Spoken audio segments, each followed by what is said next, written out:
বাস থেকে নেমে অটো ধরার আগেই অহনা মনে করে বাবার ওষুধ, মায়ের হাঁটু ব্যথার মালিশ তেল কিনে নিয়েছে। আগের বারে দুষ্টু কয়েকটা খাতা আর একটা টেস্ট পেপার বলেছিল, ওগুলো আগেই কিনে রেখেছিল অহনা। সামনেই দুষ্টুর মাধ্যমিক পরীক্ষা। সকলের জন্য একটু ফল, মিষ্টি আর কয়েকটা মাসকাবাড়ি জিনিস নিতেও ভুল হলো না।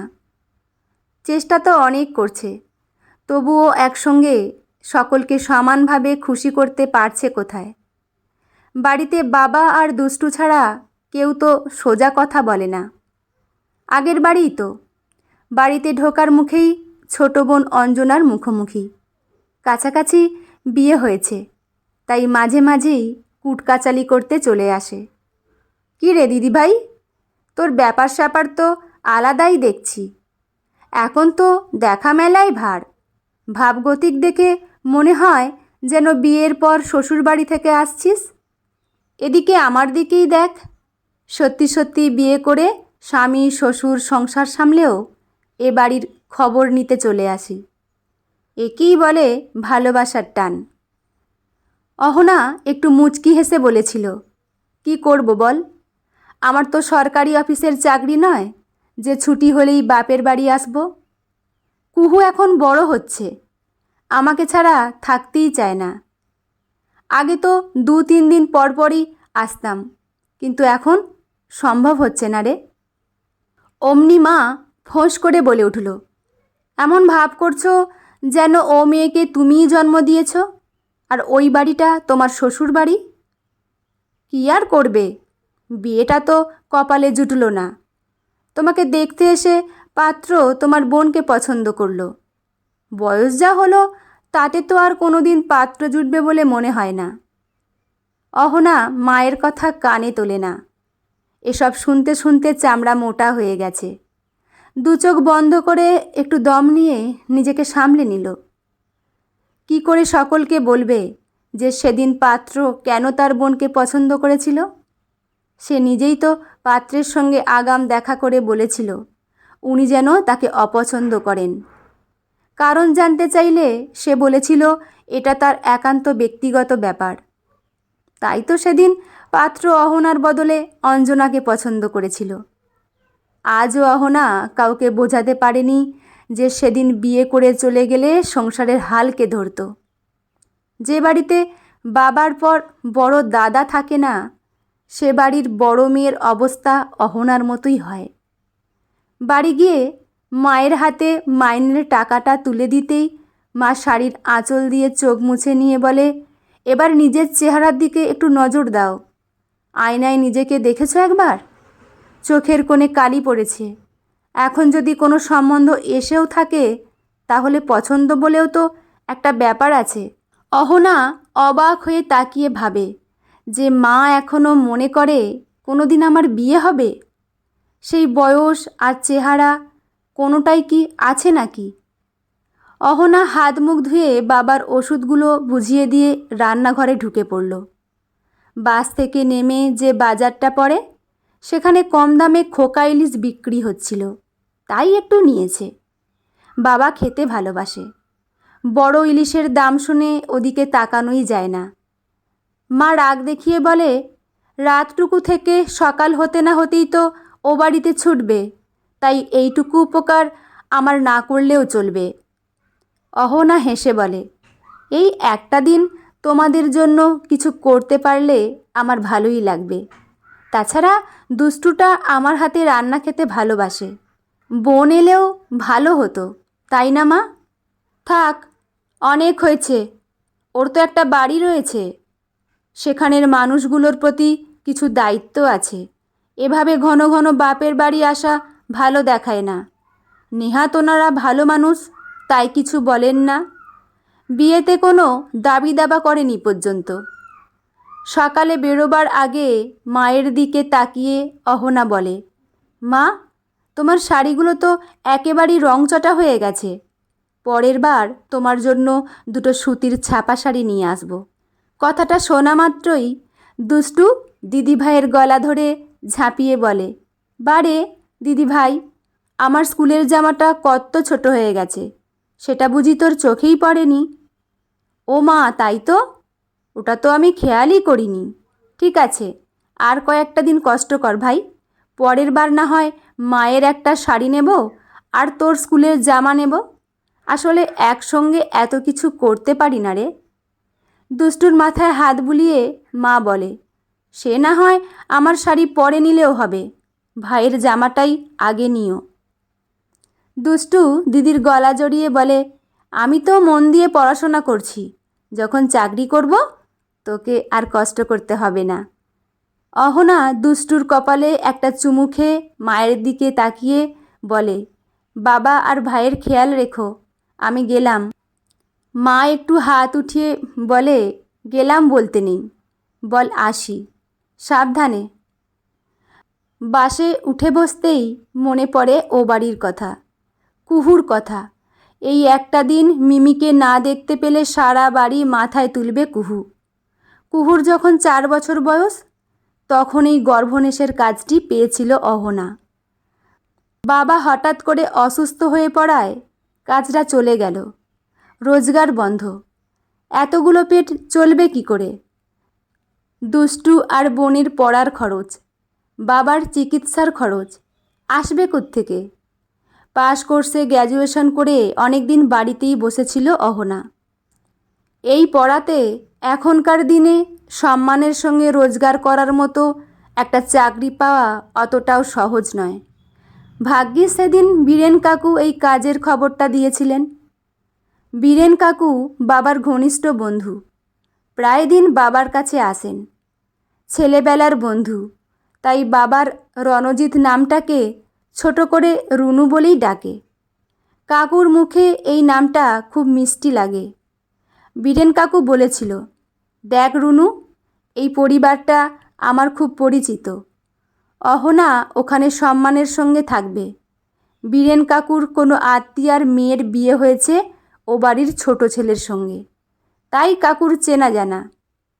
ও বাড়ির যিনি হেড মেম্বার মানবেন্দ্র লাহিড়ী, ওনার স্ত্রী পরমা লাহিড়ী বড় অমায়িক মানুষ। প্রথম দিন অহনা ওদের সঙ্গে দেখা করে বলেছিল, নমস্কার স্যার, নমস্কার ম্যাডাম। আর তাই শুনে ওনারা বলেছিলেন, ওসব স্যার ম্যাডাম আমাদের পেটে সইবে না, ওই স্যার বলে তুমি বরং আমার বড় ছেলেকেই ডেকো, বেশি নম্বর পাবে তাহলে। আমাদের তুমি কাকু কাকিমা বলেই ডেকো। আলাপ আলোচনার মাঝখানেই উপর থেকে একজন নেমে আসছেন। আমি একজন শান্তশিষ্ট প্রজ্ঞিনিষ্ঠ। আরে এই তো আপনি এসে গেছেন। আরে আরে, আমাকে দেখে উঠে পড়লেন কেন? আপনি বসুন না। আমি আপনার বস টস কিছু নই। এই অধমের নাম অভিরাজ লাহিড়ী, এ বাড়ির ছোট ছেলে। অসুবিধা হলে অভি বলেও ডাকতে পারেন, সবাই তাই ডাকে। আর একটা কথা জানার ছিল, বলছিলাম যে এবার থেকে যখন এই বাড়িতেই থাকবেন, তখন ওই লম্বা করে আপনি আজ্ঞে না করে তুমি করে ডাকা, আর ওই মিস মুখার্জি টুখার্জি না বলে অহনাদি বলে ডাকার অনুমতি পেলেই হবে। বেশ, তবে আমার আর কিছু জানার নেই, সব ফাইনাল হয়ে গেল। আজ থেকে অহনাদি আর তুমি। ওই যে তোমার স্যার আসছে, ভেবেচিন্তে উত্তর দিও। All the best. এরপর যিনি অহনার পরীক্ষা নেবেন তার সম্পর্কে ধারণা অনেকটাই পরিষ্কার। অহনা মনে মনে নিজেকে তৈরি করে নিচ্ছে, ওই তো আসছেন, উনিই নিশ্চয়ই তিনি। ওপর থেকে সিঁড়ি বেয়ে এতটাই দ্রুত আর ছন্দ নিয়ে নেমে এলেন যেন বিপক্ষ দলের থেকে বলাটা কাটিয়ে এই বুঝি গোলটা দিলেন বলে। বেশ টিপটপ আর গোছানো মানুষ বলেই মনে হচ্ছে। অহনা উঠে দাঁড়িয়ে, নমস্কার, আমি অহনা মুখার্জি। হাতের ঘড়িতে নজর দিয়েই, আলাপ আলোচনার সময় নেই, ওটা বাড়ির বাকিদের সঙ্গে সেরে নেবেন। আপনার পরিচয়পত্র বাবার কাছে জমা দেবেন। এতক্ষণে নিশ্চয়ই বাবা মায়ের থেকে আপনার কাজ বুঝে নিয়েছেন। আশা করছি কাজটা দায়িত্ব নিয়ে করবেন। আবারও একবার ঘড়ির দিকে তাকিয়ে, আপনার সময় জ্ঞান বেশ ভালো। মা, আমি এলাম। অভি, 2 মিনিটে গাড়িতে ওঠ। অভি সবে ব্রেড টোস্টে একটা কামড় দিয়েছিল। টেলর মাস্টারের ফিতের মতো টাইটা গলায় ঝুলিয়ে জামার বোতাম লাগাতে লাগাতেই, কী রে দাদা ভাই, ব্রেকফাস্ট করার সময় তো দিবি, এই বলেই দে ছুট। আরে এটা কি হলো? অহনা যা ভেবেছিল তেমন কিছুই তো হলো না। উনি তো কোনো প্রশ্নই করলেন না। সে যাই হোক, কাজটা তো পাকা হলো। প্রায় 4 বছর হতে চলল অহনা দায়িত্ব নিয়ে কুহুর দেখাশোনা করছে। শুধু পড়াশোনা নয়, শাসন ভালোবাসা সবটুকু দিয়েই সে কুহুকে তৈরি করছে। অহনা ফিরতেই কুহু ছুটে এসে জড়িয়ে ধরে বলে, মিমি তুমি এসে গেছো? পিছনে দুধের গ্লাস নিয়ে সৌমিলি হাঁপাচ্ছে আর বলছে, বাবা কি করে বস করেছো গো, আর তো কাউকে চেনেই না দেখছি। অহনা সৌমিলির কাছ থেকে দুধের গ্লাস নিয়ে কুহুর মুখে ধরিয়ে দিতেই ঢকঢক করে খেয়ে নিল। সৌমিলি অভির স্ত্রী, বীরেন কাকুর আত্মীয়ার মেয়ে, একটু বেশিই ঠোঁট কাটা। কেন যে অহনাকে দেখলেই মুখ চেপে বাঁকা হাসি হাসে তার কোনো ব্যাখ্যা অহনা খুঁজে পায় না।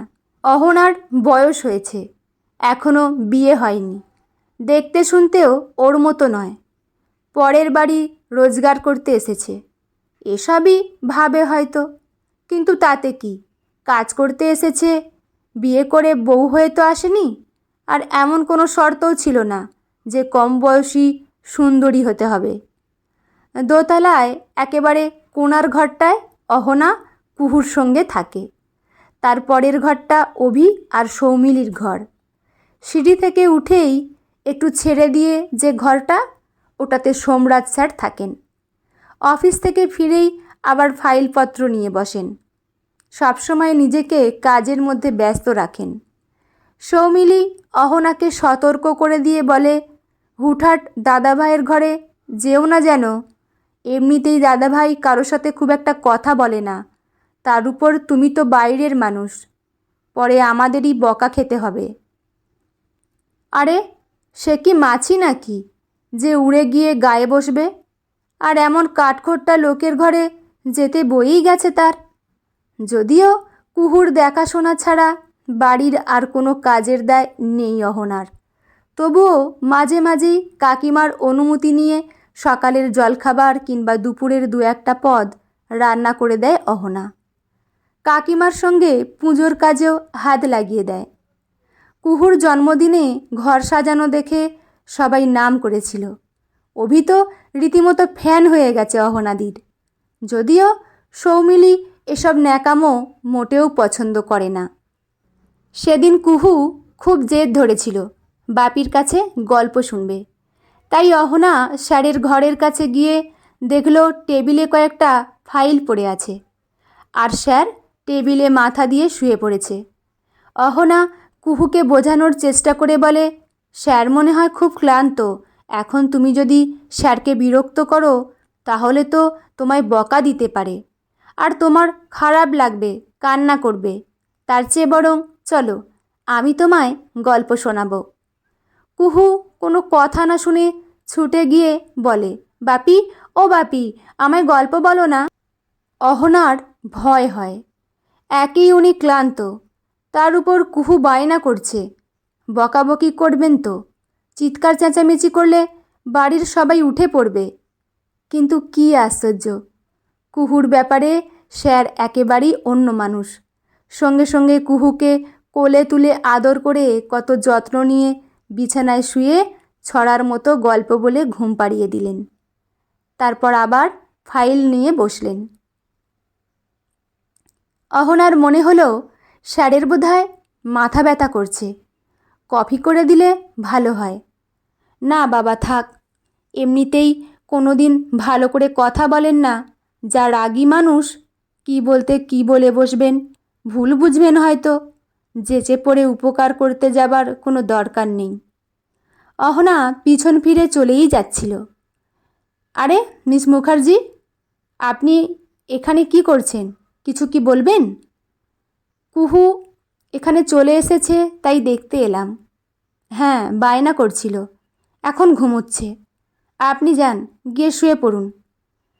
আচ্ছা, বলছিলাম যে আপনাকে দেখে বেশ ক্লান্ত মনে হচ্ছে। হ্যাঁ, তা একটু ক্লান্ত আছি। আসলে অফিসের অনেক কাজ পড়ে আছে। একটু কফি পেলে ভালো হতো। মাও ঘুমোচ্ছে, তাই আমি কি কফি করে এনে দেব? আপনি কেন এসব করবেন? এটা তো আপনার ডিউটির মধ্যে পড়ে না।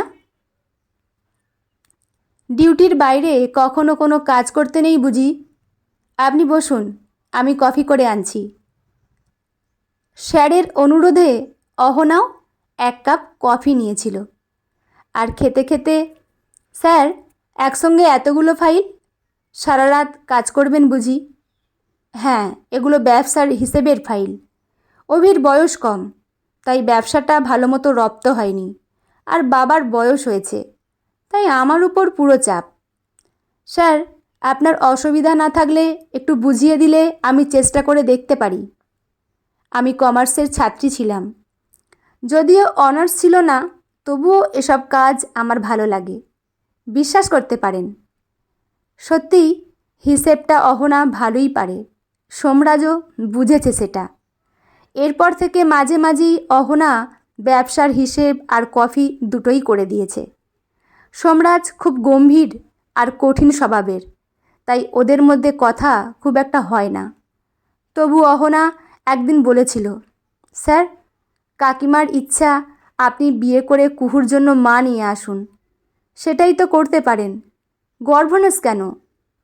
উত্তরে সোমরাজ বলেছিল, বিয়ে করে স্টেপ মাদার আনার চাইতে গভর্নেন্স অনেক ভালো, দায়িত্ব নিয়ে কাজ করবে। অহনা আর কথা বাড়ায়নি। তাছাড়া এই কাজটা চলে গেলে অহনা নিজেই অসুবিধেই পড়বে।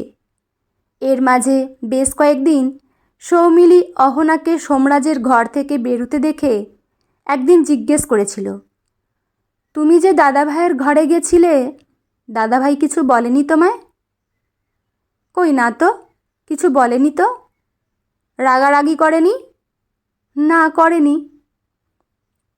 তা কি কথা হচ্ছিল গো দুজনে? কি আবার কথা হবে, কাজের কথাই হচ্ছিল। শুধুই কাজের কথা? আহারে, মনের কথা হয়নি বুঝি? সৌমিলি, তুমি এভাবে আমার সাথে কথা বলতে পারো না। যতই হোক, তুমি বয়সে আমার চেয়ে ছোট। সৌমিলির ঠোঁট চেপে বাঁকা হাসি হেসে চলে গেল। সৌমিলির এমন আচরণ মোটেই ভালো লাগে না অহনার। এভাবেই চলছিল সব। সেদিন সকালবেলা অহনা হিসেবের ফাইলগুলো স্যারের ঘরে গুছিয়ে নিচে নেমে এসে দেখে বাবা, মা, বোন সবাই এসেছে। বীরেন কাকুও আছেন। এ কি, বাবা মা, তোমরা এখানে কেন? কিছু কি হয়েছে? মানবেন্দ্রবাবু এগিয়ে এসে বলেন, আমি ওনাদের ডেকে পাঠিয়েছি।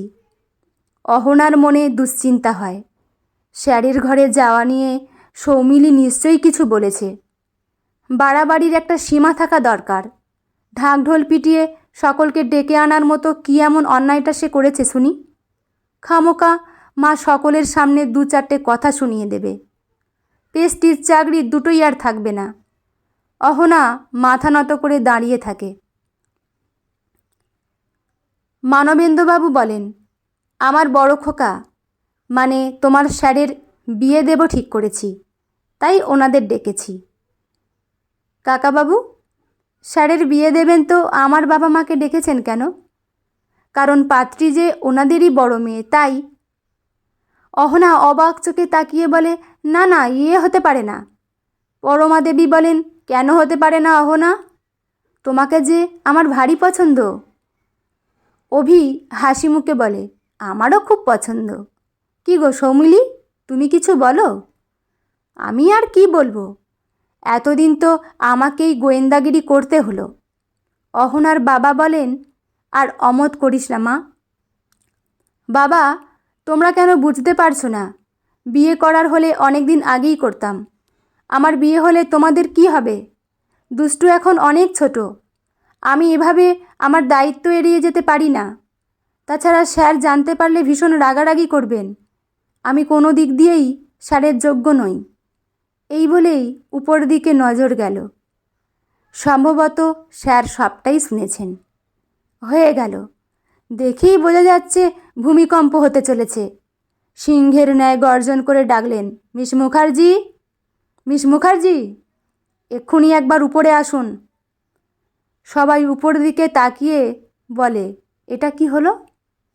মানবেন্দ্রবাবু সৌমিলির উদ্দেশ্যে বলেন, ছোট বৌমা, তোমার গোয়েন্দাগিরির উপর ভরসা করে এত দূর এগোলাম, ওনাদের ডেকে পাঠালাম, এখন আমার সম্মানটা কোথায় থাকবে বলতে পারো? যা বাবা, আমার কি দোষ? আমি তো রাতের পর রাত জেগে ওদের উপর নজর রেখেছিলাম। একসঙ্গে কফি খেতে দেখেছি, সহজভাবে গল্প করতে দেখেছি। এর আগে দাদাভাইকে কারোর সঙ্গে এত সহজভাবে কথা বলতে দেখিনি। তাই আমি ভেবেছিলাম অহনাদির প্রতি দাদাভাই দুর্বল হয়ে নিজের প্রতিজ্ঞা ভাঙতে চলেছে, আর সেই জন্যেই সকলকে জানিয়েছিলাম। এখন সব দোষ বুঝি আমার হয়েছে? সকলের শান্তি বলেই অহনা ছুটল উপরে। অহনাকে বাঁচানোর জন্য সকলেই ছুটল, কিন্তু ভিতরে কেউ ঢুকল না। অহনা ভেতরে ঢুকেই, স্যার আমায় ডাকছিলেন, কিছু বলবেন? সোমরাজ টেবিলে একটা চাপড় দিয়ে বলেন, বলবো বলেই তো ডেকেছি। অহনা থতমত খেয়ে বলে, কি হয়েছে বলুন স্যার। আচ্ছা মিস মুখার্জি, আমাকে কি আপনার খুব বোকা বোকা লাগে? অহনা চুপ করে দাঁড়িয়ে থাকে। আমি মানুষটা ভীষণ কাঠখোট্টা, তাই না মিস মুখার্জি? অহনা ভাবে, তার মনের কথা উনি কেমন করে জানলেন। তবু মনের কথা চেপে রেখে বলে, আরে না না স্যার, আমি এসব কেন ভাবতে যাব? আমি এসব কিছুই ভাবছি না। সোমরাজ একটু নম্র সুরে বলেন, তাহলে এতক্ষণ থেকে রাজি হচ্ছ না কেন?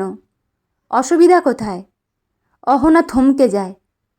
সোমরাজ একটু নরম হয়ে বলে, অহনা, আমাকে কি তোমার পছন্দ নয়? আমি কি তোমার যোগ্য নই? নাকি আমার একটা মেয়ে রয়েছে বলেই তোমার অসুবিধা? অহনা খানিক ফ্যাল ফ্যাল করে তাকিয়ে বলে, আপনি তো বলেছিলেন কুহুর জন্য স্টেপ মাদার আনবেন না, তাহলে?